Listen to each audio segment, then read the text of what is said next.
Hey, they're all working. Cool. Just going live on Facebook and Instagram.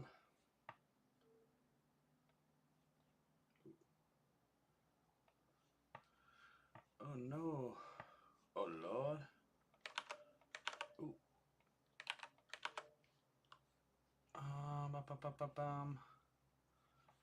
Oh no. Definitely want to edit this before I post. Sometimes I forget, so if I do forget, bear with me, folks, that you're going to get a little extra there. A little more than you bargained for. All right. Cool. Awesome. All right. Pretty sure I'm live. Facebook might be catching up. So, hey, everyone. How's it going? I want to take a minute to start off with a quote. So we had our quote from Robert Collier today. We had a quote from Ralph Waldo Emerson. And then the quote that kind of ties it all together is great things are not done by great things are not done by impulse, but by a series of small things brought together. And that's Vincent van Gogh. I'm just going to turn my dryer off real quick. It's beeping, which is distracting. Yeah, sorry about that. I ran my dryer earlier. Oh, yeah, you can kind of see the fan in the background. Ran my dryer earlier, and only for a second. So, all right, turning everything off. Should be less distracted now. Anywho, that's the quote for the day. So it's kind of like Van Gogh. It's kind of about doing things in small chunks, and then all together you kind of get the piece by piece. So I was just at the Island Bar, like I've been the few weeks, and the prize is up to $2,800. And I was kind of joking on the way in, just giving good vibes. And I was like, oh, I'll give all you, some friends in the front. I was like, I'll give you guys 50 each if I win. Because I don't plan on buying everyone drinks. I'm not even drinking myself. So I think it's kind of crazy to have to buy drinks for people. Kind of go into that. But, I'd obviously would give 100 each bartender, which is 400 off the bat. But yeah, so I got called up. And I go to pick it, whatever. I make it all dramatic. Everyone's like, do you want him to win? They're like, no. And I'm like, yeah, just kind of feeding into it. So I reach into the bag. And sure enough, I pull it out, close my eyes, and just by their reactions, I know I didn't win, which is fine. Maybe karma because I didn't plan on buying people drinks. But so anyways, I walk back to where I was standing just for a moment while I kind of gather my things. I was heading out anyways, have somewhere to be. But these people are like, oh yeah, if I won, I would have bought everyone a drink in the bar. I'm like, that's great. I know that's pretty customary, especially if you're going to stay and drink or you're really regular, you kind of have to.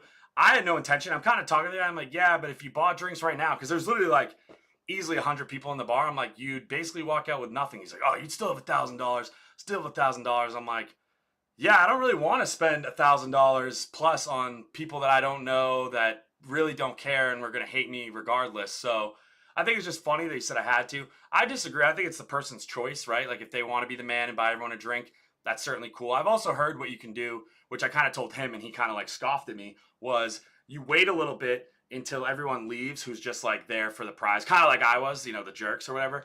But then you buy the people that are actually regulars a drink. And I'd be more down to that. That's kind of where I came to offering the $50 in front. I think as long as you take care of the bartenders, the rest is yours ultimately. So anyways, that's the Island Bar. Now I'm going to an event called Single AF. It's kind of like a Valentine's thing. I'm actually just pumped because I'm going to butcher the name. It's the Jeb Mack Band, I think. They're really good. Their drummer sings. They actually switch between the drummer and the main singer. Will kind of switch places. And I think they're brothers. They look so similar. But yeah, so that's going to be a cool event. Trying to do this a little bit quicker tonight. In general, want to be quicker. So I just have fewer items, only 7, where normally I kind of pack the list. But yeah, it's funny whenever you're a coach or a mentor or you're giving advice like I am on live, you often have a lot of opportunities to walk the walk, right? You get to use your own advice. I think sometimes people are better at giving advice than taking it or using their own. But had some instances of that. I'm trying to think. Well, yeah, I guess for me it was I'm so sensitive to people. If they say oh, you're selfish or you're mean, it really hits me hard, right? And I have some people in my life that are takers and not givers, or there's no reciprocation. And, I think it's unfortunate when we allow ourselves as people pleasers and not people persons. There's a difference between people person and people pleaser, but when we allow ourselves to be walked all over, and then we diminish ourselves, right? So basically the person that I recently blocked and unblocked, they apologized originally and we were kind of cool, and they're just back in the same old thing. I certainly have not cured my anger management or frustration issues, but I do realize how their words used to get me so pissed. And I still have little moments of like being upset, but I'm quick to get out of it because I'm just like, they're literally mad at themselves. And I can see like, I've helped so many people around me recently, really being like there for other people, people that are strangers, people that aren't strangers. Like I'm going out of my comfort zone, and the person that I used to give all that energy to, really almost the energy that I now am giving to everyone else, is saying I'm selfish. And I'm like, how can you say I'm selfish? Like I actually think they're selfish in a lot of ways. But you know, is what it is. Not going to dwell over that. But yeah, so I think it's important when you're like here, you know, sitting in my seat, you're going to get thrown odd things when you're dealing with transformations. You know, you're going to have opportunities to either be a new self or be your old self. And so I'm starting to see ways to be my new self. And yeah, I'm just proud of myself, proud of that. I wish maybe I was a little less mean in the text interactions we had, but ultimately I'm just like, dude, I'm not selfish. You know what I mean? And probably more choice words, just being like, I'm not selfish. But yeah, so anyways, I just posted my stand-up, so you guys can check that out. It's about 7 minutes. Like I say in the stand-up, you know, it's kind of a character I'm creating. So there was this guy, Daniel Butler, who was there, and he's a guy from Wilmington, North Carolina. He came down and really helped me out. He was kind of doing the workshop at Comedy Cabana. Big shout out to them. They're there this weekend through Sunday, so check it out if you're in town. But he just like was like, hey, you know, feel free not to do this, but the character I'm seeing is like, it's funny how you have the cards. It's funny that you're kind of shy. Like, you should just rattle off the quick jokes that you have. And like, he's like, make them as short as you can and just keep ripping them. He's like, you might get a laugh and then no laughs. He's like, just go to the next one. You know what I mean? And don't even give too much room for laughs, but just enough, you know? And so that was good advice. I definitely saw it was better. Felt a lot better. So check it out, you know, give me some feedback. This might be one of the last times I post the full thing. Just because I don't want it to get old, right? Like, I want my material to still be somewhat fresh. Probably do some clips here and there, just to show people what I'm doing. And you can always tweak it, right? Because with comedy, what I found is it's a lot like poetry, where the meaning changes so much just between one or two words shifting, using a funnier word, alliteration. So I'm really into like learning that. I probably need to make about double the jokes I have anyway. So it'll be good to kind of flip-flop at the open mic. Like 7-minute sets, even maybe just have like a list of like 50 jokes that I can just intertwine.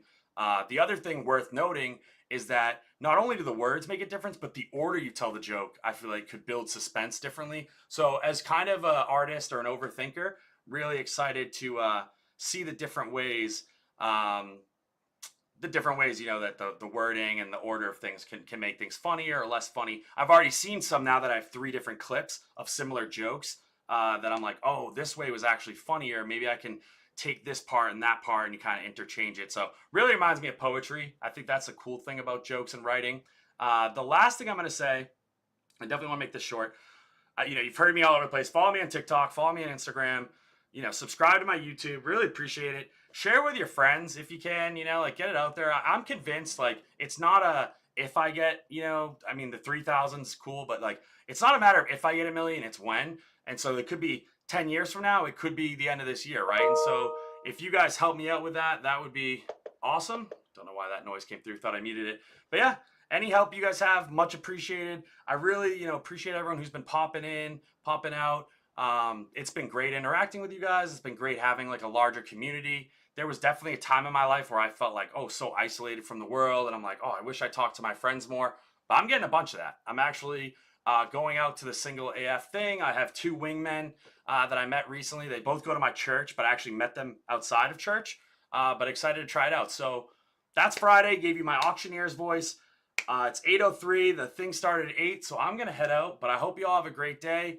I know I said last thing already, but tomorrow there's a Heart of Stoke event out in, I think, Wilmington, North Carolina. If you can't make it, just looking at maybe donating. What they do is awesome. It's, you know, any sort of after-school activity for underprivileged people is always huge. They're giving like safety equipment and skateboards, bikes, BMX, I think scooters, that I haven't checked yet, but it's a really cool program.